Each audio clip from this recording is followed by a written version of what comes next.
Hello दोस्तों, स्वागत है आपका हमारे YouTube चैनल में। आज बात करेंगे बहुत ही इम्पोर्टेंट टॉपिक।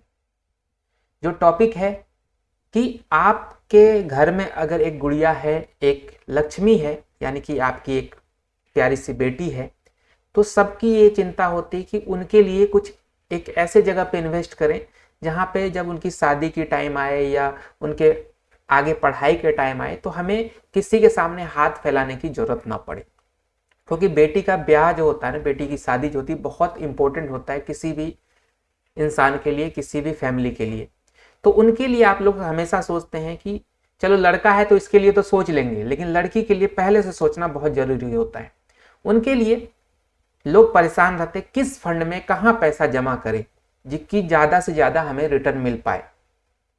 तो आज उसी में दो फंड हैं, ऐसे दो जगह हैं जहाँ मोस्टली लोग पैसा जमा करते हैं। एक है पोस्ट ऑफिस का सुकन्या समृद्धि योजना, एक है कन्यादान योजना जो कि LIC की एक पॉलिसी है। इसका जो मेन नाम है वो जीवन लक्ष्य है, लेकिन इसको लोग कन्यादान योजना के नाम से जानते हैं या कन्यादान पॉलिसी के नाम से जानते हैं। इन दोनों में डिफरेंस क्या है और कौन सा आपके लिए ज्यादा बेहतरीन है, इसी पर चर्चा करेंगे। पूरा डिटेल में आपको समझाएंगे और किसमें नफा किसमें नुकसान, क्या क्या पॉइंट है, सारी चीज डिटेल में बात करते हैं। तो चलिए आगे बढ़ते हैं। उससे पहले चैनल पे नए हैं तो चैनल को सब्सक्राइब, वीडियो को लाइक जरूर कर दीजिए, क्योंकि यहाँ पे इसी तरीके की आपसे जुड़ी हुई, डेली लाइफ से जुड़ी हुई, इन्वेस्टमेंट से के जरूरी टिप्स, जरूरी प्लान आपको बताए जाते हैं। तो चलिए आगे बढ़ते हैं।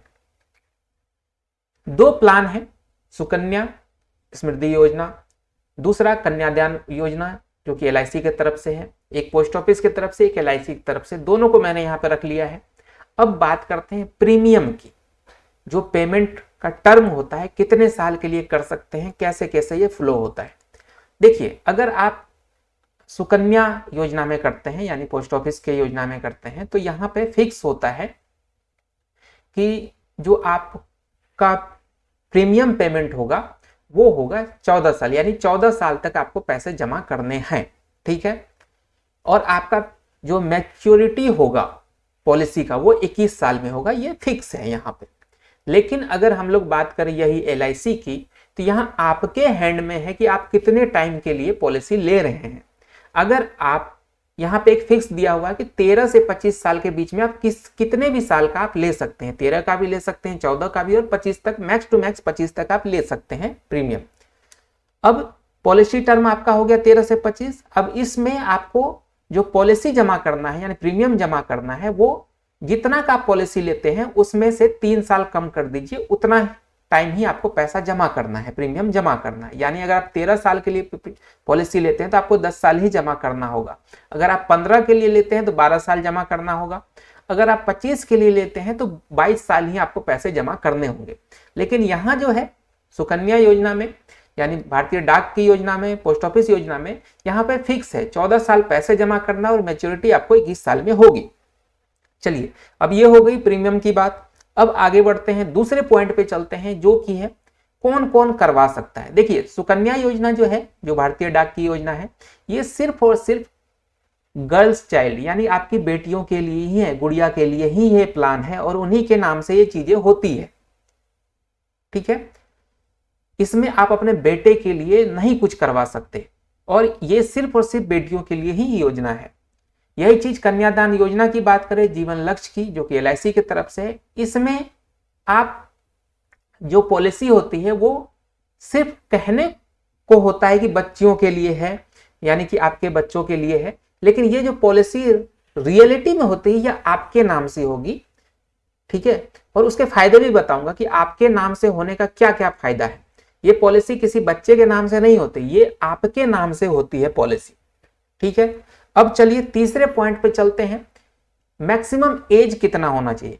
देखिए, सुकन्या योजना जो बच्चे के लिए करवाया जाता है वो भी आपकी बेटियों के लिए, तो इसमें आपकी जो बच्ची है, आपकी जो गुड़िया है, उसका एज जो है ज्यादा से ज्यादा 10 साल तक होना चाहिए। उससे ज्यादा एज यहाँ पे एक्सेप्टेबल नहीं है। 10 साल से छोटी अगर आपकी गुड़िया है तो उसके नाम से आप ये योजना करवा सकते हैं। लेकिन जो ये कन्यादान योजना है, जीवन लक्ष्य LIC की तरफ से, ये जो प्लान है ये मैंने आपको बताया कि ये पेरेंट के नाम से होता है, यानी आपके नाम से होगा, आपकी बच्ची या बच्चे के नाम से नहीं होगा। तो यहाँ पे आपकी एज जो है वो 18 से 50 साल होनी चाहिए। इसके बीच में अगर आपकी एज है तो आप ये फंड प्लान में अपना जो है ये पॉलिसी आप ले सकते हैं। अब चलिए चौथे पॉइंट पे चलते हैं जो कि बहुत ही इंपॉर्टेंट है, टैक्स। क्योंकि आजकल जिस तरीके से सरकार हमारी टैक्स हमसे ले रही है तो टैक्स का ध्यान रखना बहुत ही जरूरी है।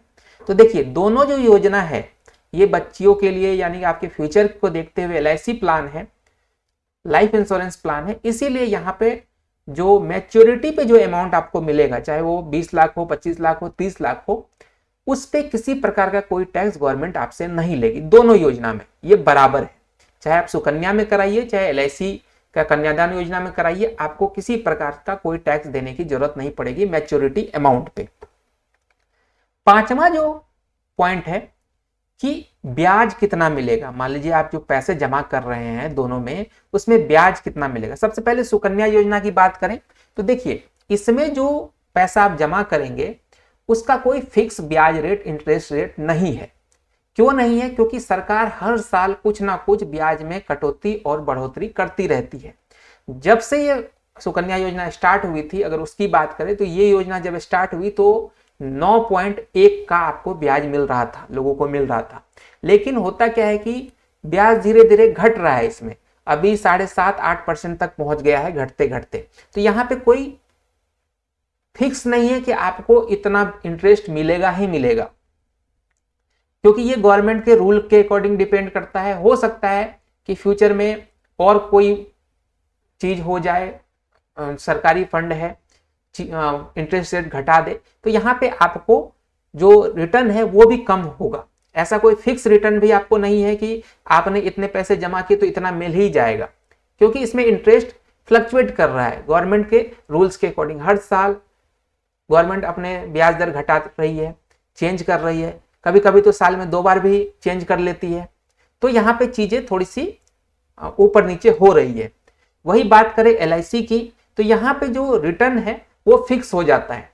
क्यों? क्योंकि जिस दिन आप LIC कन्यादान योजना या जीवन लक्ष्य योजना लेते हैं उस दिन जितने का आप पॉलिसी लेते हैं आपको उसी दिन बता दिया जाता है। आपको जो बॉन्ड मिलता है उसमें साफ साफ लिखा रहता है कि भैया आप इतने पैसा इतने दिन में जमा करेंगे और इसके बदले आपको इस डेट को इतना पैसा मिल जाएगा। यानी कि रिटर्न जो है फिक्स है। यहाँ पे सरकार से कोई लेना देना नहीं है कि हमारा इंटरेस्ट रेट कम हो गया, ज्यादा हो गया, उससे किसी प्रकार का कोई लेना देना नहीं है। आपको फिक्स रिटर्न पहले ही पता चल जाएगा कि हमें ये पैसा मिलेगा। और ये थोड़ा सा डिपेंड करता है पॉलिसी टर्म पे। अगर आप कम टाइम का पॉलिसी लेते हैं तो आपको थोड़ा कम रिटर्न मिलेगा। अगर आप पूरा टाइम के लिए यानी 25 साल का पॉलिसी है तो 25 साल के लिए अगर आप लेते हैं तो सबसे बेस्ट, सबसे ज्यादा रिटर्न यहाँ पे आपको मिलेगा। ये हो गई डिफरेंस। छठे पे आते हैं, जो सबसे लास्ट पॉइंट है हमारा, वो है कि कितना पैसा यहाँ पे रिटर्न मिलेगा। देखिए जो सुकन्या योजना है ये इंश्योरेंस योजना नहीं है। सबसे पहली चीज ये मैं आपको बता दूं, अगर आप अपनी बच्ची के पेरेंट हैं, आपने अपनी बच्ची के लिए योजना लिया और आपको किसी कारण, भगवान ना करे किसी घर में ऐसी स्थिति उत्पन्न हो, लेकिन किसी कारणवश कोई मिस हैपनिंग हो जाता है, कुछ हो जाता है आपके साथ, तो घर में कमाने वाले आप ही थे, आप इनकी प्रीमियम जमा कर रहे थे सुकन्या योजना की, तो अब क्या होगा, घर के जो दूसरे लोग हैं उनको प्रीमियम जमा करना ही पड़ेगा। आप वहां पे सुकन्या योजना में ये नहीं कर सकते कि जो कमाने वाले व्यक्ति थे वो चले गए, उनके साथ कुछ हो गया तो यहाँ पे कुछ माफी मिलेगी आपको, ऐसा कुछ भी नहीं है इस योजना में।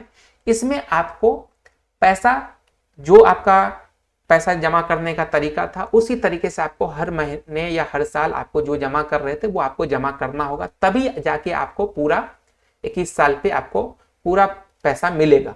नहीं तो अगर बीच में आपने पैसा देना बंद कर दिया तो जो पूरा लाभ था वो नहीं मिलेगा। पैसे तो मिलेंगे लेकिन पूरा लाभ आपको नहीं मिलेगा इस योजना का। लेकिन यही चीज अगर हम लोग LIC के तरफ शिफ्ट करें, कन्यादान योजना में जाएं, जीवन लक्ष्य जो पॉलिसी का नाम है उस पे जाएं, तो अगर सपोज करते हैं 25 साल का आपने प्लान लिया जिसमें कि 22 साल आपको जमा करने थे और कुछ टाइम के बाद आपके साथ कुछ घटना हो जाती है, मिस हैपनिंग हो जाती है और आपने सम एश्योर्ड कराया, मतलब 10 लाख की पॉलिसी ली थी और मैच्योरिटी पे आपको दिखाया गया था कि 25 साल बाद आपको 26 लाख मिलेगा।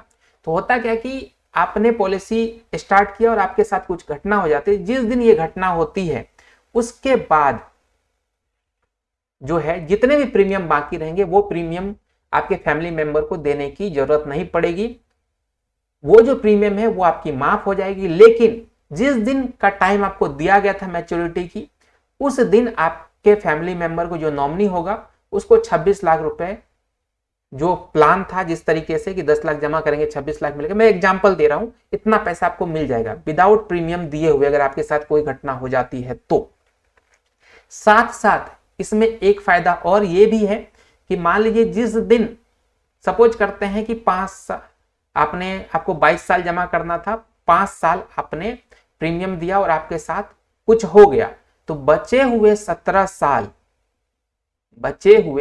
साल जो है वो, एक तो मैच्योरिटी पे 26 लाख आपको मिलना ही है, बचे हुए 17 साल में जो जितने का आपने प्रीमियम कराया था हर साल उसका 10% आपके नॉमिनी को मिलता रहेगा जब तक कि मैच्योरिटी नहीं होती। बचे हुए 17 साल तो जो आपको पैसा जमा करना था वो भी नहीं लगेगा, ठीक है। साथ साथ 25 साल पे आपको 26 लाख रुपए मिल जाएगा।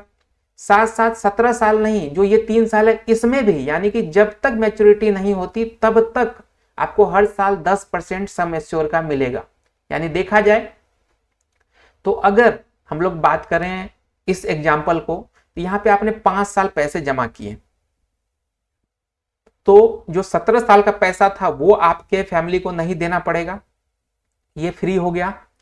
इसके बाद जो ये 20 साल है, 20 साल बाद आपका 5 साल तो आपने कर लिया, जो 20 साल बचा जब आपका मैच्योर होने वाला होगा वो 20 साल आगे के डेट में होगा, तो जो 25 साल होगा वहां आपको 26 लाख भी मिल जाएगा, ठीक है। साथ साथ ये जो 20 साल है इसमें आपके सम एश्योर्ड का 10% यानी कि 1 लाख रुपए हर साल, यानी 20 लाख और आपके फैमिली को मिल गया, ठीक है। अब देख के चलिए कितना हो गया, 46 लाख तो इधर हो गया, साथ साथ प्रीमियम भी कोई नहीं लगा आपको, तो लगभग 50 से ऊपर तो यहां पे आपको रिटर्न मिल गया। अब एक बेनिफिट और है जो कि ऑप्शनल है, मैं आपको क्लियर कर देता हूं, ये ऑप्शनल बेनिफिट है। ये अगर आप राइडर ऑप्शन लेते हैं, इसमें एक राइडर का फंक्शन होता है, ऑप्शन होता है, वो अगर आप सेलेक्ट करते हैं तो आपको ये बेनिफिट मिलेगा। उसके लिए हो सकता है थोड़े से आपको एक्स्ट्रा पेमेंट करने पड़ जाए प्रीमियम में। तो वहां पे क्या है कि अगर आपका एक्सीडेंटल कुछ होता है, मिस हैपनिंग हो जाती है, एक्सीडेंटल आपको क्लेम अगर आप करते हैं, तो वहां पे क्या होता है, जिस दिन आपका एक्सीडेंट हुआ उसके बाद जस्ट ही आपका जो मैच्योरिटी अमाउंट था वो उसी दिन मिल जाएगा आपको, साथ साथ मैच्योरिटी पे अलग से मिलेगा और बीच में 10% जो है वो आपको मिलता रहेगा, प्रीमियम आपके माफ हो जाएंगे, इस तरीके से इसमें है। लेकिन वो जो एक्सीडेंटल वाली चीज है कि जो एक्सीडेंटल क्लेम करने पे जो अमाउंट मिलेगा वो ऑप्शनल है, उस पर ध्यान नहीं भी दीजिए आप, तो यहाँ पे आपको लगभग 50 लाख का फायदा हो सकता है। लेकिन यही चीज अगर हम लोग सुकन्या योजना में बात करें तो यहाँ पे इंश्योरेंस वाली बात नहीं है, यहाँ नॉर्मल है कि आपको हर महीने या हर साल जो आपने पैसा आपने सोचा था वैसा आपको जमा करते रहना। जितना पैसा आप जमा करेंगे उसके अकॉर्डिंग जो हर साल जो फ्लक्चुएशन ब्याज रेट में हो रहा है, इंटरेस्ट रेट में हो रहा है, उसके अकॉर्डिंग जो आपको अमाउंट मिलने का होगा वो 21 साल बाद आपके मिल जाएंगे। ये है इस दोनों में डिफरेंस। तो मेरे अकॉर्डिंग अगर कहिए, मेरी भी एक प्यारी सी बेटी है, तो मैंने जीवन लक्ष्य का एक प्लान ले रखा है और मैं सोच रहा हूं कि और भी कुछ इसी तरीके के प्लान हो जो मेरे लिए बेहतरीन हो, क्योंकि जिसमें अगर मैं ही घर का कमाने वाला इंसान हूं, मेरे साथ अगर कुछ फ्यूचर में घटना हो जाती है तो आगे चल के कुछ ऐसा मैं प्लान लूं जिससे कि मेरे फैमिली वाले को फायदा हो जाए। तो उस स्थिति में मेरे लिए जीवन लक्ष्य बेस्ट है। बाकी आपकी अलग राय होगी, आपकी अलग सोच होगी, वो आप लोग डिसाइड कर लीजिएगा।